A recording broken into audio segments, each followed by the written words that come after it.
One week of every year is designated National Brotherhood Week. This is just one of many such weeks honoring various worthy causes. One of my favorites is National Make Fun of the Handicapped Week, which Frank Fontaine and Jerry Lewis are in charge of, as you know. During National Brotherhood Week, various special events are arranged to drive home the message of brotherhood. This year, for example, on the first day of the week, Malcolm X was killed, which gives you an idea of how effective the whole thing is. I'm sure we all agree that we ought to love one another, and I know there are people in the world who do not love their fellow human beings, and I hate people like that. Here's a song about National Brotherhood Week.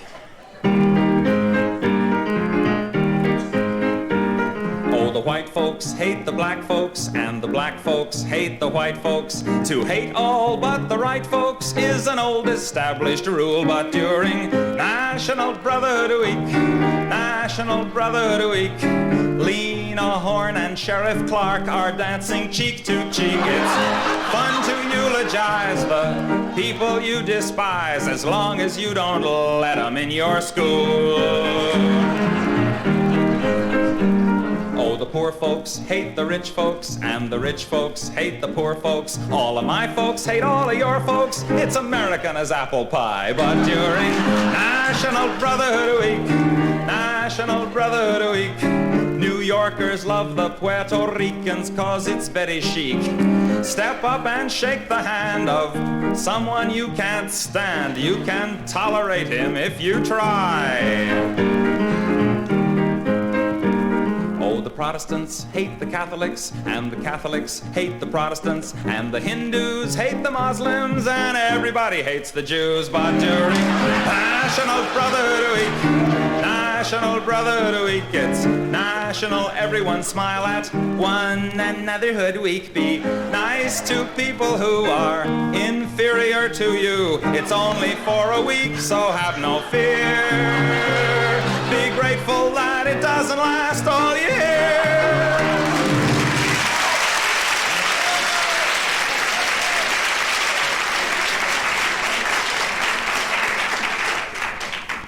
A considerable amount of commotion was stirred up during the past year over the prospect of a multilateral force known to the headline writers as MLF. Much of this discussion took place during the baseball season, so the Chronicle may not have covered it, but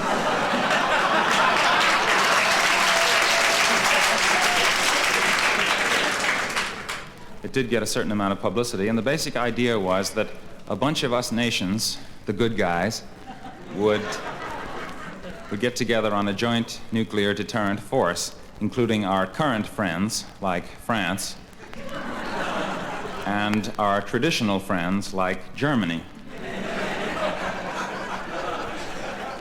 Here's a song about that called the MLF Lullaby.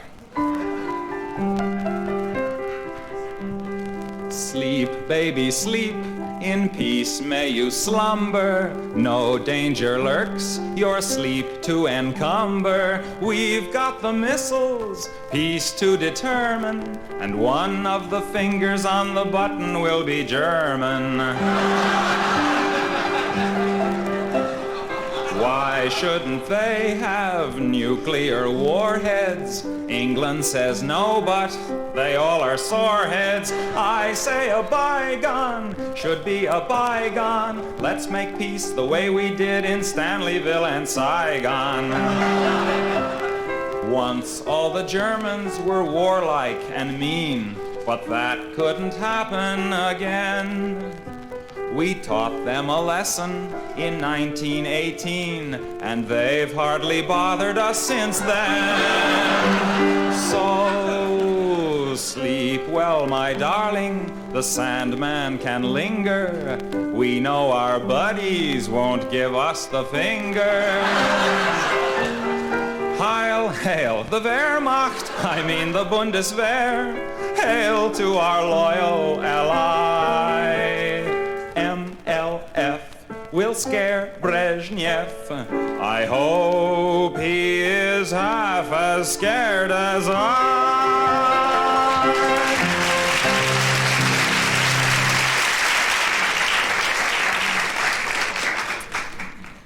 During the last election, we had a good deal of fun back east following your senatorial contest out here. I'm from Massachusetts, and I feel we have a certain right to gloat over the other states because Massachusetts is, after all, the only state with 3 senators.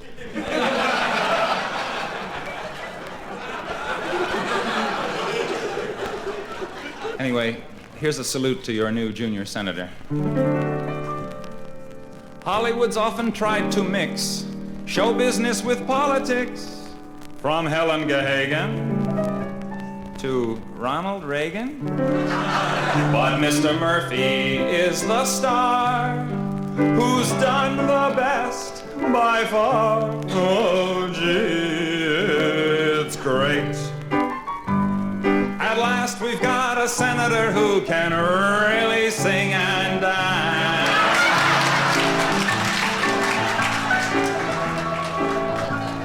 We can't expect America to win against its foes with no one in the Senate who can really tap his toes.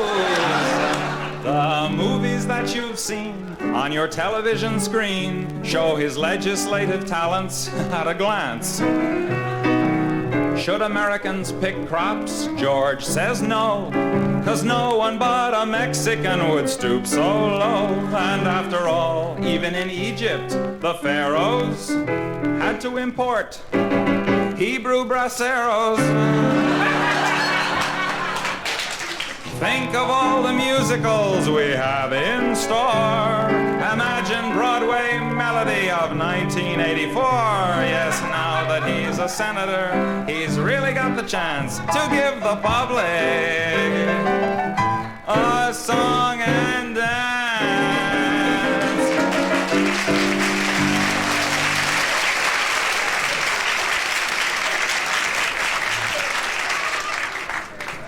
One type of song that has come into increasing prominence in recent months is the folk song of protest.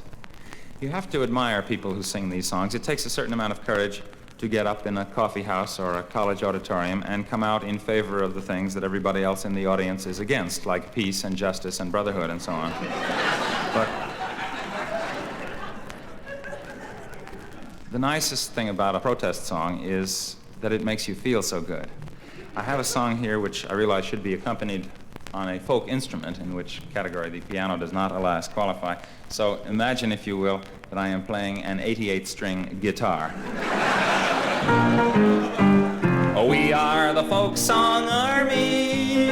Every one of us cares. We all hate poverty, war, and injustice, unlike the rest of you squares. There are innocuous folk songs, yeah, but we regard them with scorn. The folks who sing them have no social conscience. Why? They don't even care if Jimmy cracked corn. If you feel dissatisfaction, strum your frustrations away. Some people may prefer action, but give me a folk song any old day. The tune don't have to be clever, and it don't matter if you put a couple extra syllables into a line. It sounds more ethnic if it ain't good English, and it don't even got a rhyme. Excuse me, rhyme. Remember the war against Franco, that's the kind where each of us belongs. Though he may have won all the battles, we had all the good songs. So join in the folk song army. Guitars are the weapons we bring to the fight against poverty, war, and injustice. Ready, aim, sing.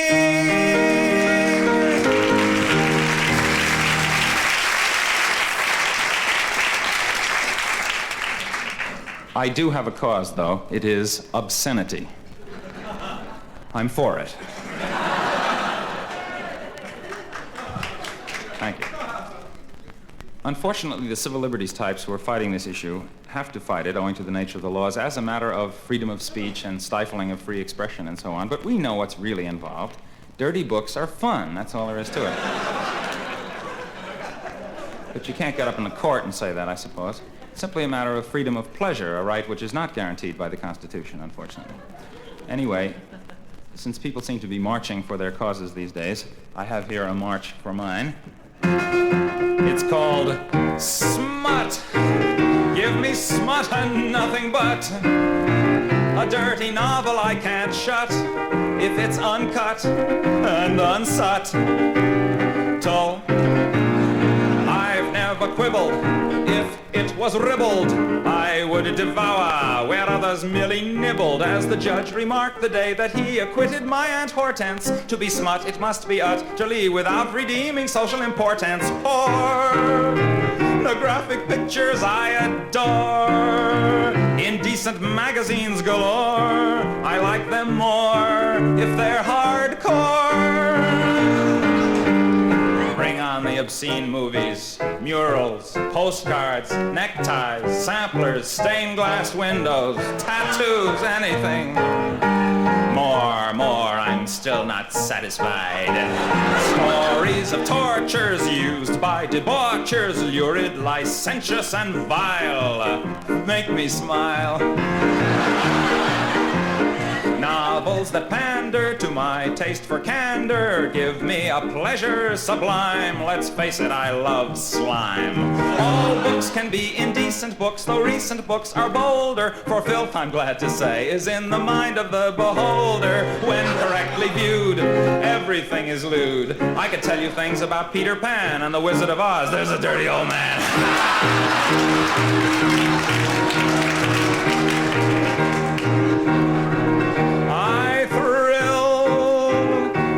Book like Fanny Hill, and I suppose I always will, if it is swill and really filthy. Who needs a hobby like tennis or philately?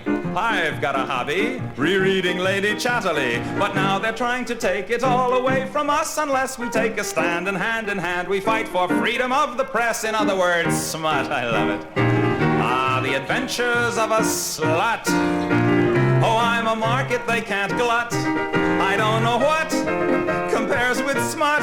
Hip, hip, hooray, let's hear it for the Supreme Court. Don't let them take it away.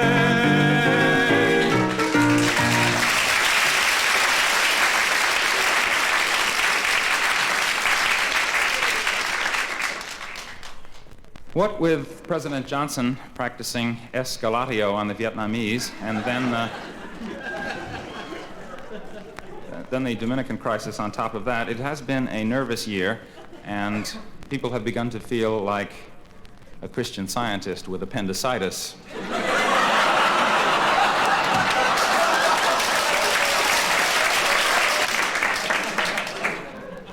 Fortunately, in times of crisis like this, America always has its number one instrument of diplomacy to fall back on.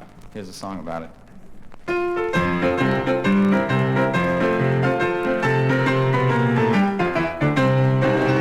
When someone makes a move of which we don't approve, who is it that always intervenes? UN and OAS, they have their place, I guess. But first, send the Marines. We'll send them all we've got. John Wayne and Randolph Scott. Remember those exciting fighting scenes. To the shores of Tripoli, but not to Mississippi. What do? We send the Marines. For might makes right. Until they've seen the light, they've got to be protected, all their rights respected, till somebody we like can be elected. Members of the Corps all hate the thought of war. They'd rather kill them off by peaceful means. Stop calling it aggression. Ooh, we hate that expression. We only want the world to know that we support the status quo. They love us everywhere we go, so when in doubt, send the Marines.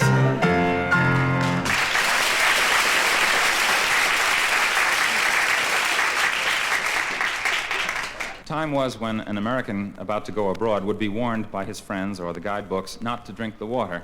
But times have changed, and now a foreigner coming to this country might be offered the following advice.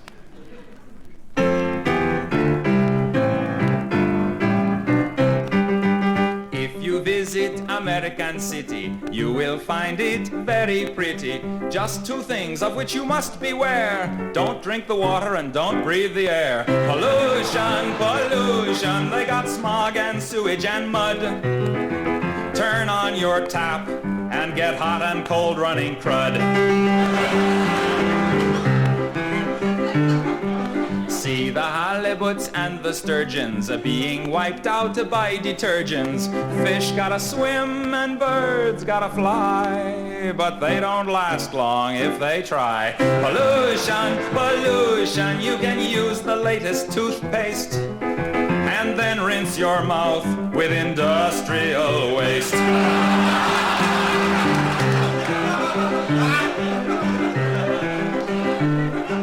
Just go out for a breath of air, and you'll be ready for Medicare. The city streets are really quite a thrill. If the hoods don't get you, the monoxide will. Pollution, pollution, wear a gas mask and a veil. Then you can breathe, long as you don't inhale. Lots of things there that you can drink, but stay away from the kitchen sink. The breakfast garbage that you throw into the bay, they drink at lunch in San Jose. So go to the city, see the crazy people there, like lambs to the slaughter. They're drinking the water and breathing the air.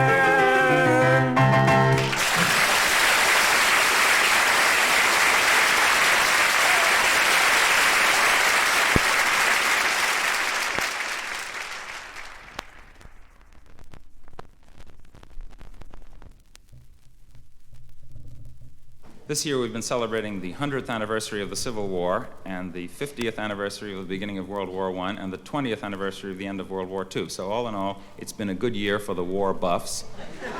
And a number of LPs and television specials have come out capitalizing on all this nostalgia with particular emphasis on the songs of the various wars. I feel that if any songs are going to come out of World War III, we better start writing them now. I have one here. You might call it a bit of pre-nostalgia. This is the song that some of the boys sang as they went bravely off to World War III. So long, Mom, I'm off to drop the bomb, so don't wait up for me. But while you swelter down there in your shelter, you can see me on your TV. While we're attacking frontally, watch Brinkley and Huntley describing contrapuntally the cities we have lost. No need for you to miss a minute of the agonizing Holocaust. Yeah! Little Johnny Jones, he was a U.S. pilot, and no shrinking violet was he. He was mighty proud when World War III was declared. He wasn't scared, no siree. And this is what he said on his way to Armageddon. So long, Mom, I'm off to drop the bomb, so don't wait up for me. But though I may roam, I'll come back to my home, although it may be a pile of debris. Remember, Mommy, I'm off to get a commie, so send me a salami and try to smile somehow. I'll look for you when the war is over, an hour and a half from now.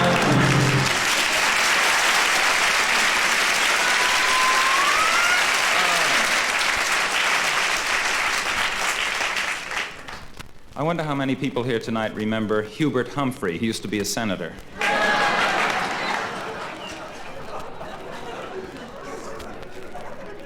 From time to time, you read something about him pinning a medal on somebody or making a speech, or every now and then you read something in one of those "Where Are They Now" columns. Whatever became of Deanna Durbin and Hubert Humphrey and so on. This became This became quite an issue last winter at the time of Winston Churchill's funeral when President Johnson was too ill to go and somebody suggested that he send Hubert, and he said, "Hubert who?" And all America was singing, "Whatever became of Hubert? Has anyone heard a thing? Once he shone on his own, now he sits home alone and waits for the phone to ring. Once a fiery liberal spirit, but now when he speaks, he must clear it. Second fiddle's a hard part, I know, when they don't even give you a bow. We must protest this treatment, Hubert, says each newspaper reader. As someone once remarked to Schubert, take us to your leader. Sorry about that. Whatever became of you, Hubert? We miss you, so tell us, please. Are you sad? Are you cross? Are you gathering moss while you wait for the boss to sneeze? Does Lyndon, recalling when he was VP, say, "I'll do unto you like they did unto me"? Do you dream about staging a coup? Hubert, what happened to you?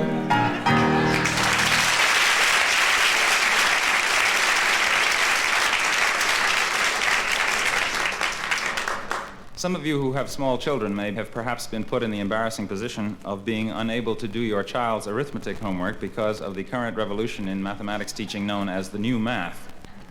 So as a public service here tonight, I thought I would offer a brief lesson in the new math. Tonight, we're going to cover subtraction. This is the first room I've worked for a while. It didn't have a blackboard, so we will have to make do with more primitive visual aids, as they say in the ed biz.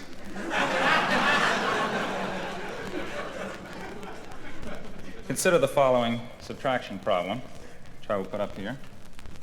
342 minus 173. Now, remember how we used to do that. 3 from 2 is 9, carry the 1, and if you're under 35 or went to a private school, you say 7 from 3 is 6, but if you're over 35 and went to a public school, you say 8 from 4 is 6. And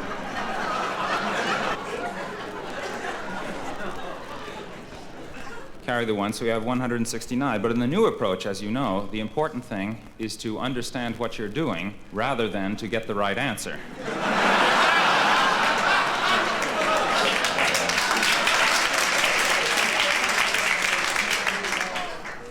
Here's how they do it now. You can't take 3 from 2. 2 is less than 3, so you look at the 4 in the tens place. Now that's really 4 tens, so you make it 3 tens, regroup, and you change a 10 to 10 ones, and you add them to the 2 and get 12, and you take away 3, that's 9. Is that clear? Now instead of 4 in the tens place, you've got 3 because you added 1, that is to say 10 to the 2, but you can't take 7 from 3, so you look in the hundreds place.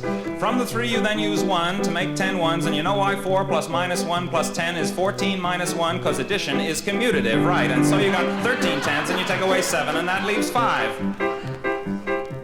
Well, 6, actually, but the idea is the important thing. Now go back to the hundreds place. You're left with 2, and you take away 1 from 2, and that leaves... Everybody get 1? Not bad for the first day. Hooray for new math, new math. It won't do you a bit of good to review math. It's so simple, so very simple, that only a child can do it. Now that actually is not the answer that I had in mind, because the book that I got this problem out of wants you to do it in base 8. But don't panic. Base 8 is just like base 10, really, if you're missing 2 fingers.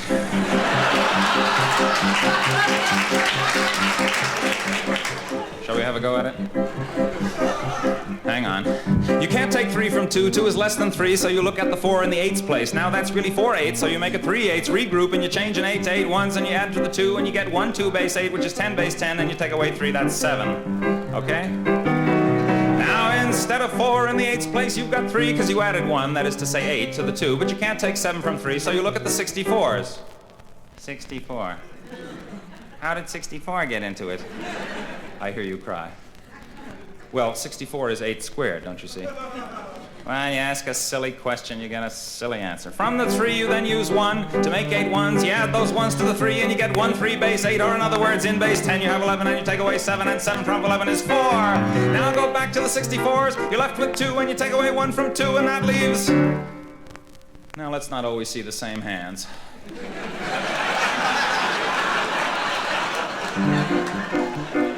1, that's right. Whoever got 1 can stay after the show and clean the erasers. Hooray for new math, new math. It won't do you a bit of good to review math. It's so simple, so very simple, that only a child can do it. Come back tomorrow night. We're gonna do fractions.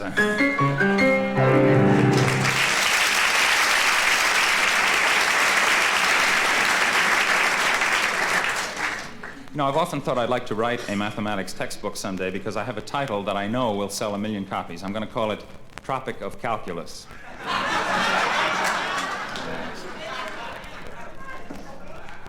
Last December 13th, there appeared in the newspapers the juiciest, spiciest, raciest obituary it has ever been my pleasure to read.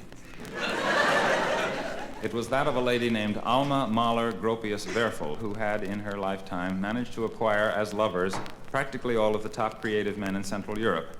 And among these lovers, who were listed in the obituary, by the way, which is what made it so interesting, there were 3 whom she went so far as to marry. One of the leading composers of the day, Gustav Mahler, composer of Das Lied von der Erde and other light classics.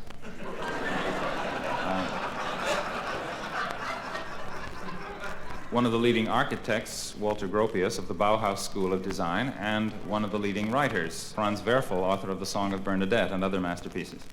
It's people like that who make you realize how little you've accomplished.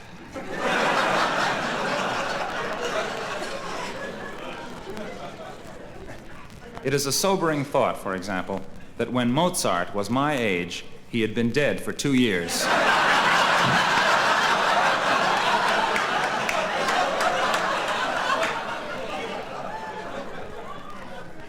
It seemed to me, on reading this obituary, that the story of Alma was the stuff of which ballads should be made, so here is one.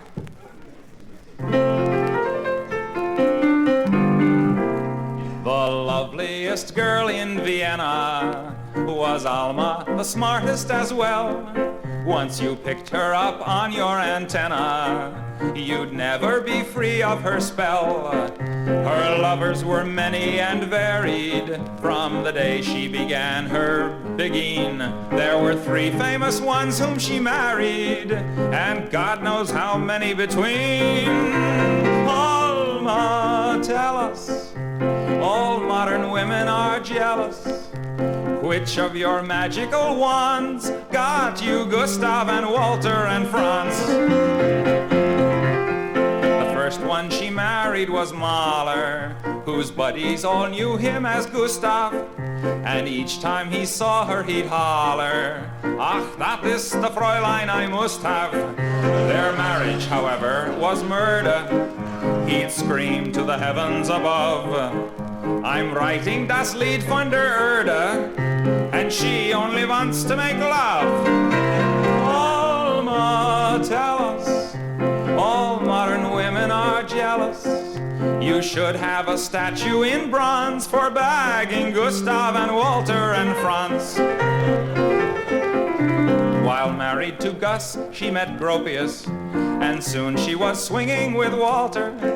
Gus died and her teardrops were copious. She cried all the way to the altar, but he would work late at the Bauhaus and only came home now and then. She said, "What am I running? A chow house? It's time to change partners again." Alma, tell us, all modern women are jealous. Though you didn't even use Pons, you got Gustav and Walter and Franz. While married to Walt, she'd met Werfel, and he too was caught in her net.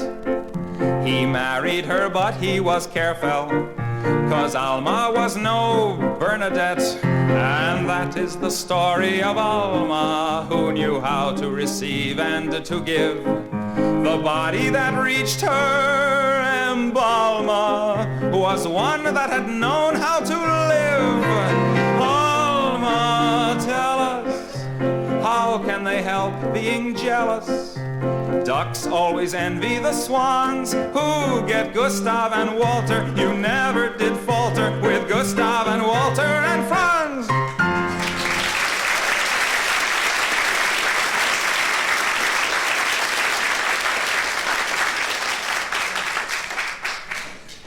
I know some people feel that marriage as an institution is dying out, but I disagree, and the point was driven home to me rather forcefully not long ago by a letter I received, which said, "Darling, I love you and I cannot live without you. Marry me or I will kill myself." Well, I was a little disturbed at that until I took another look at the envelope and saw that it was addressed to occupant.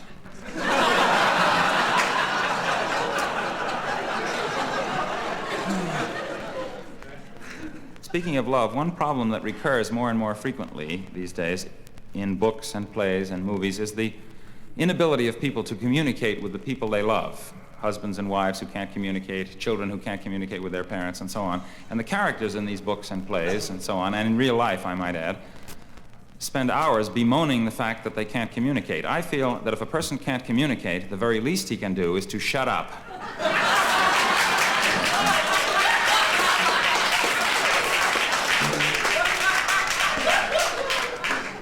One of the big news items of the past year concerned the fact that China, which we call Red China, exploded a nuclear bomb, which we called a device.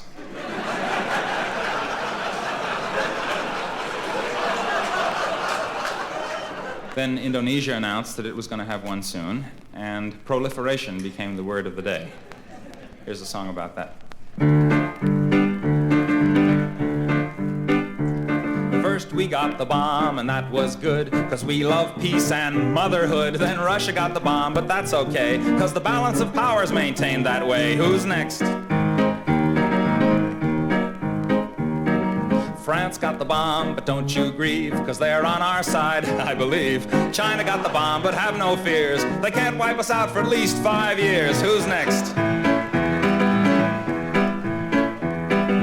Then Indonesia claimed that they were gonna get one any day. South Africa wants two, that's right. One for the black and one for the white. Who's next?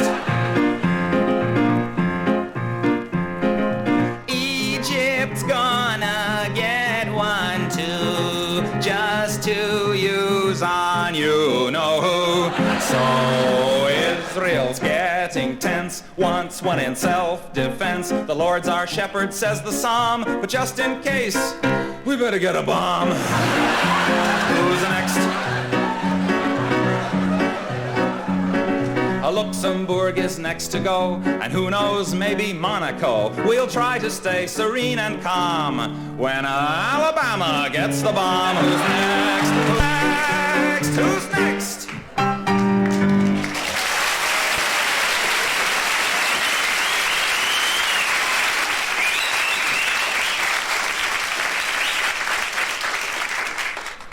And what is it that put America in the forefront of the nuclear nations? And what is it that will make it possible to spend $20 billion of your money to put some clown on the moon? Well, it was good old American know-how, that's what. As provided by good old Americans like Dr. Wernher Von Braun.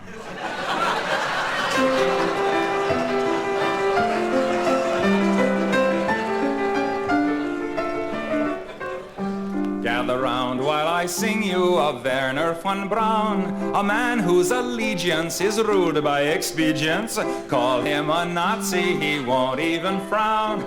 Nazi schmatzi, says Wernher Von Braun. Don't say that he's hypocritical, say rather that he's apolitical. Once the rockets are up, who cares where they come down? That's not my department, says Wernher Von Braun. Some have harsh words for this man of renown, but some think our attitude should be one of gratitude, like the widows and cripples in old London town, who owe their large pensions to Wernher Von Braun. You too may be a big hero once you've learned to count backwards to 0. In German or English, I know how to count down. Und I'm learning Chinese, says Wernher von Braun.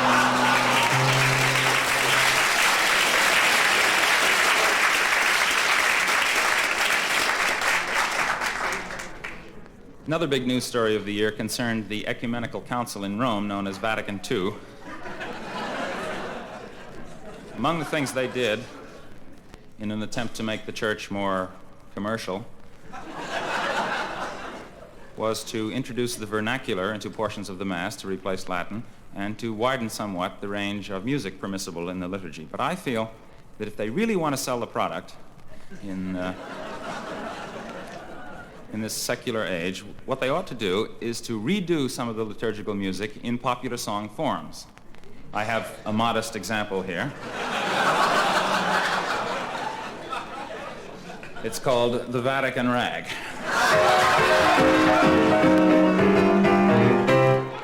First you get down on your knees, fiddle with your rosaries, bow your head with great respect and genuflect, genuflect, genuflect.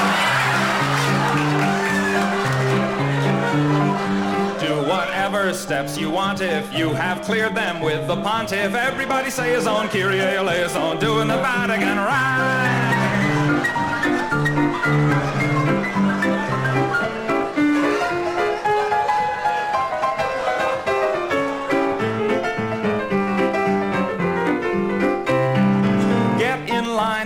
Processional, step into that small confessional. There the guy who's got religion'll tell you if your sin's original. If it is, try playing it safer. Drink the wine and chew the wafer. 2, 4, 6, 8. Time to transubstantiate. So get down upon your knees, fiddle with your rosaries, bow your head with great respect and genuflect, genuflect, genuflect.